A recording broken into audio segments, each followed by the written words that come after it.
good morning my dear friends and students. I am Sadhna and all of you enjoying mathematics and science with me. आपण 8th स्टँडर्डचं science start केलेलं आहे. First नंबरचा lesson आपला संपलेला आहे आणि आज आपण स्टार्ट करतो आहोत एक नवीन इंटरेस्टिंग फ्रेश लेसन की ज्या लेसनचं नाव आहे हेल्थ अँड डिसीजेस. म्हणजे काय? हेल्थ म्हणजे काय? आपलं आरोग्य आणि डिसीजेस म्हणजे आजार. बघा बाळांनो, तुम्ही जन्माला आल्यापासून ते माणूस मरेपर्यंत वेगवेगळ्या प्रकारचे आजार आपण बघत असतो, आपण ऐकत असतो. आपल्या कुटुंबामध्ये पण आपण वेगवेगळ्या आजारांविषयी बघत असतो की आजोबांना डायबिटीज आहे किंवा आर्थरायटिस आहे. मग हे हेल्थ काय आहे नक्की, हे डिसीजेस काय आहे, हे सगळं छानपैकी जाणून घ्यायचंय. कारण आजार फक्त छोट्या मुलाला नाही तर म्हाताऱ्या माणसापर्यंत सगळ्यांना कुठल्या ना कुठल्या प्रकारे आयुष्यामध्ये हा त्रास होत असतो. आणि आता आपण कोविडच्या काळामध्ये तो नवीनच आजार शिकलो. कोविड-19 आला आणि हजारो लोकांना आपले प्राण गमवावे लागले आणि त्याच्यामुळे आपण हेल्थ अवेअरनेस विषयी जाणून घेतलं. आपण खूप हेल्थ कॉन्शियस झालो. आपण व्यायामावर लक्ष द्यायला लागलो. आपण आपल्या चांगल्या आरोग्यावर, आपण व्यवस्थित अन्न कसं घेतलं पाहिजे, आहार कसा घेतला पाहिजे, या गोष्टींवर फोकस करायला लागलो. मग हे हेल्थ आपण कसं चांगलं ठेवलं पाहिजे आणि कुठले कुठले आजार आहे. आणि हे लेसन समजून घेत असताना तुम्ही तुमच्या फॅमिली सोबत, तुम्ही तुमच्या कुटुंबासोबत सुद्धा, तुमच्या आई, मम्मी, पप्पा किंवा तुमच्या आजी बाबांसोबत हा लेसन बघा, तर त्यांना सुद्धा फायदा होईल की आपल्या आजूबाजूला कुठल्या कुठल्या प्रकारचे आजार आहे, ते कशामुळे होतात, त्याच्यावरती काय ट्रीटमेंट केली पाहिजे, आपण काय काय काळजी घेतली पाहिजे त्या आजारांपासून स्वतःचं संरक्षण करण्यासाठी. हे सगळं छानपैकी डिटेलमध्ये जाणून घ्यायचं आहे आपल्याला आजच्या या व्हिडिओमध्ये की ज्या लेसनचं नाव आहे health and diseases. So student, आपण स्टार्ट करूया हा नवीन लेसन. त्याच्या अगोदर जर तुम्ही चॅनलवरती नवीन असाल तर चॅनलला सबस्क्राईब करायला विसरू नका आणि बेल आयकॉनही प्रेस करा, म्हणजे तुम्हाला या व्हिडिओचं नोटिफिकेशन येईल. सो स्टुडंट, कुठल्याही लेसनची आपण सुरुवात करत असताना आपण प्रिव्हियस इयरचं काय करत असतो, लेट्स रिकॉल करत असतो. सो तुमच्या पुस्तकामध्ये पण फर्स्ट पेजवरती कॅन यू रिकॉलमध्ये काही इम्पॉर्टंट आणि इंटरेस्टिंग क्वेश्चन दिलेले आहे. चला समजून घेऊया हे प्रश्न नक्की काय आहे. आता मी हे प्रश्न समजावून सांगितल्यानंतर तुम्ही तुमची नोटबुक काढा, त्याच्यामध्ये हे प्रश्न आणि त्याचे आन्सर्स हे लिहून काढा तुमच्या मनाने. कारण काही प्रश्नांची उत्तरं हे आपल्या मनाने लिहायची असतात आणि काही सायन्समध्ये जी उत्तरं आहेत ते सायंटिफिक लँग्वेजचाच उपयोग करायचा असतो. सो आपण ह्या प्रश्नांकडे दुर्लक्ष करतो आणि नेमके तेच पेपरला येत असतात, त्याच्यामुळे ह्या प्रश्नांकडे दुर्लक्ष करून चालायचं नाही. So what is our first question? You can see on the screen, that is have you ever taken leave from the school due to the sickness. आता हा प्रसंग तर प्रत्येकाच्या आयुष्यामध्ये येतो. तुम्ही मला जरा कमेंट बॉक्समध्ये लिहा की तुम्ही कधी कधी शाळेला दांडी मारली आहे का, कधी कधी शाळेला सुट्टी घेतली का, कशामुळे तुम्ही आजारी पडले मध्ये. असं कोण कोण आहे तुमच्यामध्ये? कमेंटमध्ये लिहा की तुम्ही कधी सुट्टी घेतली आणि कशामुळे सुट्टी घेतली. Yes, of course, yes, anyone ever take sick in case of fever, in case of cold or was feeling illness, we take leave from the school. या प्रश्नाचं उत्तर तुम्ही अशा पद्धतीने लिहू शकतात. हो, आम्ही ज्यावेळेस आम्हाला ताप आला, आम्हाला थंडी बाजून येत होती, आम्हाला सर्दी खोकला झाला किंवा आम्हाला बरं वाटत नव्हतं, आम्हाला थकवा जाणवत होता, अशा वेळेस आम्ही काय घेतली, शाळेला सुट्टी घेतली, त्या शाळेची रजा घेतली किंवा कधी कधी फ्रॅक्चर झालं. काय, तुम्ही जे रिझन असेल ते रिझन तुम्ही या प्रश्नाच्या उत्तरामध्ये लिहू शकता. तुमच्या मनाने काही उत्तर इथे लिहू शकतात. So next question is that, काय क्वेश्चन आहे समजून घेऊया. What happen exactly when you feel sick? तुम्ही आजारी पडतात म्हणजे नक्की काय होत असतं तुम्हाला? सांगा रे बाळांनो, जरा कमेंटमध्ये लिहा बरं. आजारी पडतो म्हणजे नक्की काय होत असतं, काय होत असतं, आपल्या बॉडीवरती काय इफेक्ट होत असतात, हे लिहायचं आहे डिटेलमध्ये ह्या प्रश्नाच्या उत्तरामध्ये. When we become sick there is a disturbance in the normal health, there is some pain in the body or may get when we get fever, we get cold, we get cough and cold, sometimes we get loose motion and when we having the problem of digestion and we feel uncomfortable at the time of feeling sickness or when we are not feeling well. ठीक आहे, अशा पद्धतीने तुम्ही उत्तर लिहू शकतात. मग आता हे परत तुम्हाला डिटेलमध्ये सांगते की आपण आजारी पडतो त्यावेळेस काय होत असतं की आपलं जे आपण नॉर्मल रुटीनमध्ये काय करतो, सकाळी उठतो, आंघोळ करतो, फ्रेश होतो, नाश्ता करतो, शाळेत जातो, शाळेतून घरी येतो, खेळतो, होमवर्क करतो, झोपतो. पण ज्यावेळेस तुम्ही आजारी पडतात त्यावेळेस तुम्हाला काहीच करायची इच्छा नसते, तुम्हाला असं थकल्यासारखं वाटत असतं, तुम्हाला काही अभ्यास करू वाटत नाही, तुम्हाला खेळावंसं सुद्धा वाटत नाही, तुम्हाला काहीच. म्हणजे काय होत असतं, आपली जी नॉर्मल हेल्थ आहे ती इफेक्ट होते असते ज्यावेळेस तुम्ही आजारी पडतात तेव्हा. सम पेन, मग कधी कधी डोकं दुखत असतं, आपल्याला ताप येत असतो, आपल्याला थंडी वाजून येत असते, कधी कधी आपण जर प्रॉपर फूड खाल्लं नाही, आपण बाहेरचं वगैरे खाल्लं किंवा दूषित अन्नपदार्थ खाल्ले तर आपल्याला लूज मोशन्स पण होत असतात. सो नेहमीसारखं जिथे आपल्याला कम्फर्टेबल फील होतं तसं अनकम्फर्टेबल फिलिंग ज्यावेळेस आपण सिकनेस आहे त्यावेळेस आपण तशी कंडिशन आपली होऊ शकते. सो ह्या प्रश्नाचं उत्तर समजलं असेल. What happen exactly when we become sick? That is when we become sick there is a disturbance in the normal health and we having the pain in the body, we having the headache, we having the fever, cold, there is a disturbance in the normal routine, then we do not feeling the comfortable, having the problem of digestion, we having the loose motion. In this way you can explain the answer of this question. ठीक आहे. दुसऱ्या प्रश्नाचं उत्तर समजलं सगळ्यांना? समजलं असेल तर जरा थंब टाका बरं, टीचर आम्हाला समजले प्रश्नाचं उत्तर. त्यानंतर एक थर्ड क्वेश्चन पण दिलेला आहे, तर थर्ड क्वेश्चन जाणून घेऊया. Sometimes we feel good even without taking medicine from the doctors and sometimes we need to consult doctor and we have to take the regular medicine in the sickness. Why is it? किती interesting question आहे बघा. कधी कधी आपल्याला डॉक्टरांकडे न जाता डॉक्टरांचं औषध न घेता बरं वाटत असतं आणि कधी कधी आपल्याला डॉक्टरांकडे गेल्यानंतरच बरं वाटत असतं. आता आपण याच्यामध्ये जरा इंटरेस्टिंग पार्ट जर घेतला तर बघा, कधी कधी कुठल्या तरी मंदिरात गेल्यानंतर आपली जर खूप श्रद्धा असेल, त्या मंदिरामध्ये गेल्यानंतर इतकी पॉझिटिव्ह आपला इतका विश्वास असतो त्या देवावरती किंवा तिथल्या याच्यावरती की इथे गेल्यानंतर मला बरं वाटेल, शांत वाटत असतं. त्या पद्धतीचंच आहे. कधी कधी काय करत असतो आपण, home remedies. If you having the cold, you having the fever, तुमची मम्मी तुमची आजी काय करत असते, घरच्या घरी तुम्हाला काहीतरी मेडिसिन देत असते, हळदीचं दूध देत असते आणि थोडं जडीबुटी वगैरे हे सगळ्यांचा यूज करून तुम्हाला घरच्या घरी बरं वाटत असतं. पण but in some cases you are not feeling well. In that case you have to take the prescription from the doctors, consultation from the doctors and you have to take the medicine. So अशा पद्धतीने तुम्ही या प्रश्नाचं उत्तर लिहू शकतात. की काय लिहू शकता तुम्ही इथे, की कधी कधी घरी आपण होम रेमेडीजने पण बरी होऊ शकतो आणि कधी कधी काही आजारांच्या बाबतीत आपल्याला डॉक्टरकडेच जावं लागतं, त्यांच्याकडे कन्सल्टेशन घ्यावं लागतं. सो आय थिंक या प्रश्नाचा अर्थ तुम्हाला समजला असेल आणि उत्तर मात्र तुम्ही तुमच्या मनाने लिहायचं आहे. Sometimes illness can be treated with the home remedies like cold, fever, headache in this way.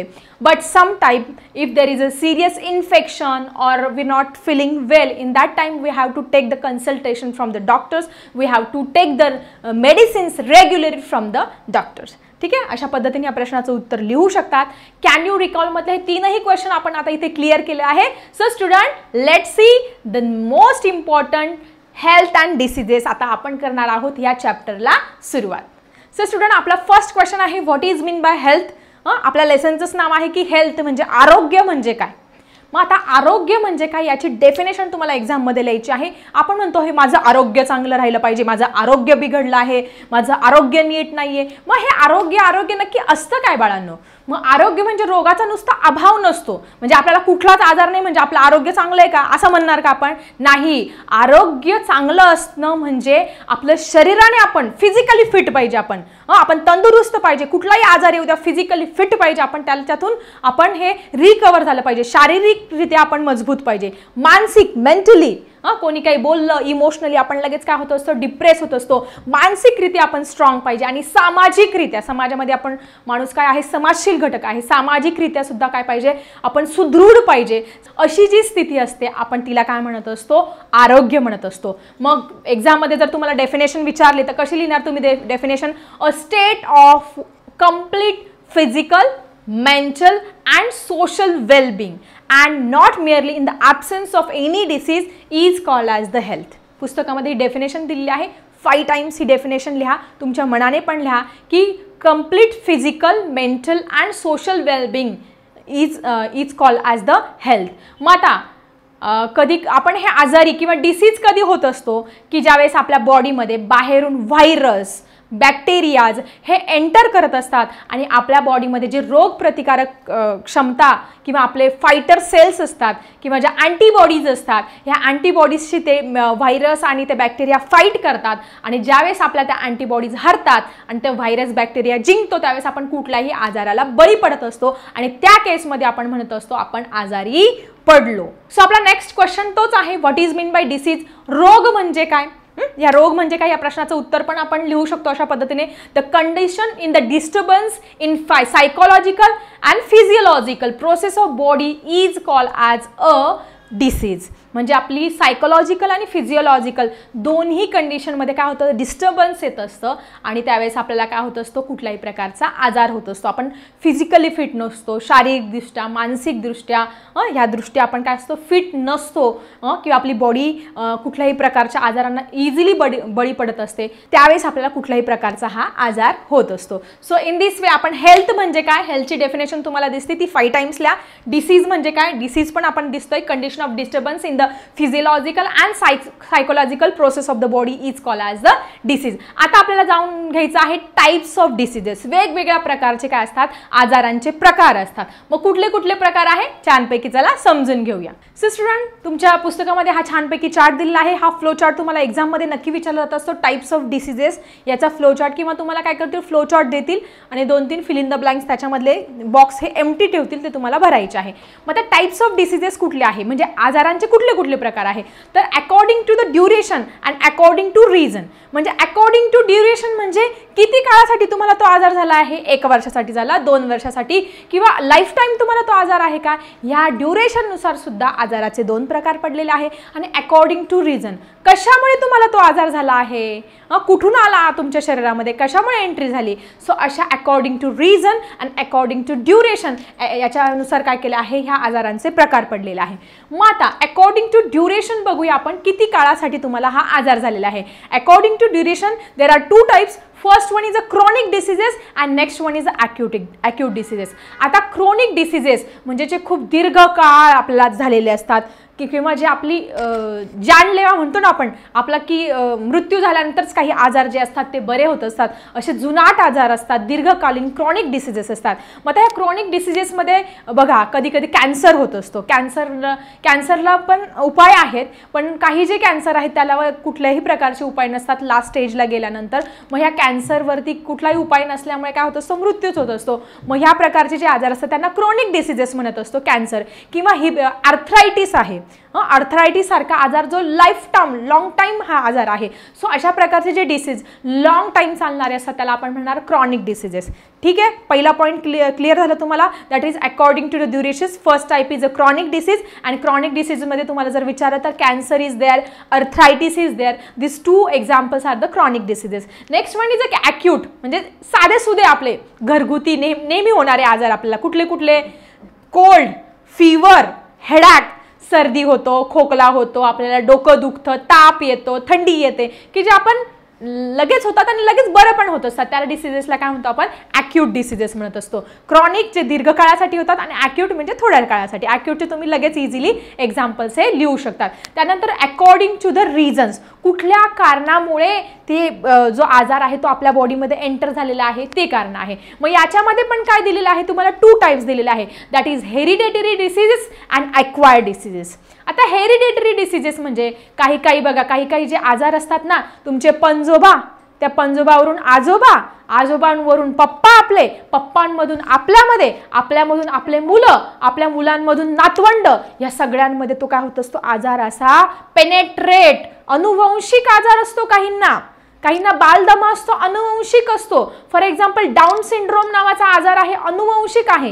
Haemophilia नावाचा आजार आहे, रक्तक्षर हेमोफिलिया नावाचा आजार आहे, तो पण काय आहे, अनुवंशिक आहे. या सगळ्या आजारांना काय म्हणत असतो आपण, हेरिडेटरी डिसीजेस किंवा अनुवंशिक आजार, की जे आपल्या पिढ्यानपिढ्या चालत आले आहे, अशा आजारांना आपण काय म्हणतो आपण, हेरिडेटरी डिसीजेस. मग हेरिडेटरी डिसीजेसमध्ये तुम्हाला एक्झाममध्ये विचारलं which are the hereditary diseases, then what is your answer, that is down syndrome is there, haemophilia is there. ठीक आहे, ह्या हिमोफेलिया आजाराविषयी जरा अजून रिसर्च करा, इन्फॉर्मेशन मिळवा आणि जरा कमेंट बॉक्समध्ये लिहायला विसरू नका. त्यानंतर दुसरा टाईप आहे त्याच्यामध्येच ॲक्वायर्ड. कधी कधी तो आजार बाहेरून आपल्याकडे आलेला असतो, कुणाकडून तरी आलेला असतो. सो ह्या ॲक्वायर्ड डिसीजेसचे पण 2 प्रकार आहे, that is infectious diseases and non infectious diseases. म्हणजे पहिला आहे संसर्गजन्य. आपण कोणाच्या तरी कॉन्टॅक्टमध्ये गेलो, त्याला ताप होता, मग आपण त्याच्या जवळ जाऊन बसलो, गप्पा मारल्या, मग आपल्याला पण ताप आला. त्याला सर्दी झाली होती, आपण त्याच्या जवळ बसलो, आपला बेस्ट फ्रेंड, आपल्याला पण सर्दी झाली. त्याला चिकन पॉक्स झाला होता, त्याला कांजण्या झाल्या होत्या, आपण त्याच्या जवळ गेलो, आपल्याला झाला. म्हणजे काय झालं? संसर्ग झाला. त्या आजाराचा काय झाला? संसर्ग. पूर्वी तर दूषित पाण्यामुळे पूर्ण गावाच्या गावाला कॉलरा वगैरे हे जे आजार आहे, संसर्गजन्य आजार, गावच्या गाव आजारी पडायचं. या सगळ्या ज्या डिसीजेस आहेत त्याला म्हणतात इन्फेक्शियस डिसीजेस. आणि काही जे असतात ते नॉन इन्फेक्शियस, म्हणजे तुम्ही त्याच्या शेजारी जाऊन बसा. फॉर एक्झाम्पल डायबिटीज नावाचा आजार आहे. मग समजा एखाद्या व्यक्तीला डायबिटीज आहे, तुम्ही त्याच्या शेजारी जाऊन बसले, मग तुम्हाला पण डायबिटीज होणार आहे का? नाही होणार. डायबिटीज कशामुळे होत असतो? देर is a imbalance in the sugar. Sugar level आहे तुमच्या बॉडीमधली इम्बॅलन्स झाली, हार्मोनल इम्बॅलन्स झालं, जी साखरेची पातळी आहे ती वाढली, त्याच्यामुळे तुम्हाला डायबिटीज होत असतो. मग अशा पद्धतीचे काही जे आजार असतात की जे नॉन इन्फेक्शियस असतात, म्हणजे त्याच्या संपर्कात आल्यानंतर आपल्याला होत नाही. ठीक आहे. मग आय थिंक तुम्हाला इन्फेक्शियस डिसीजेस काय आहे आणि नॉन इन्फेक्शियस डिसीजेस काय आहे याचा मधला डिफरन्स समजला आहे. मग इन्फेक्शियस मध्ये तुम्ही एक्झाम्पल्स काय काय लिहिणार आहात? That is common cold is there, cough is there, flu is there, dengue is there. सर्दी, खोकला, डेंग्यू, ताप वेगवेगळ्या प्रकारचा, हे सगळे काय आहे? इन्फेक्शियसचे. नॉन इन्फेक्शियसमध्ये तुम्ही डायबिटीज लिहू शकतात.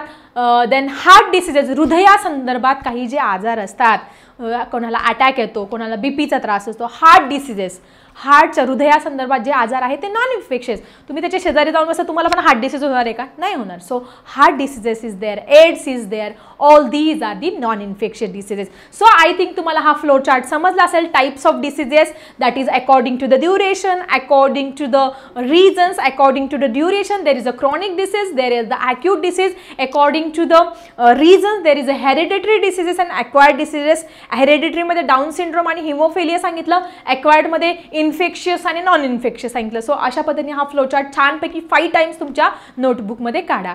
चला भेटूया अशाच इंटरेस्टिंग टॉपिकसह नेक्स्ट व्हिडिओमध्ये. आता मी थांबते. Bye everyone.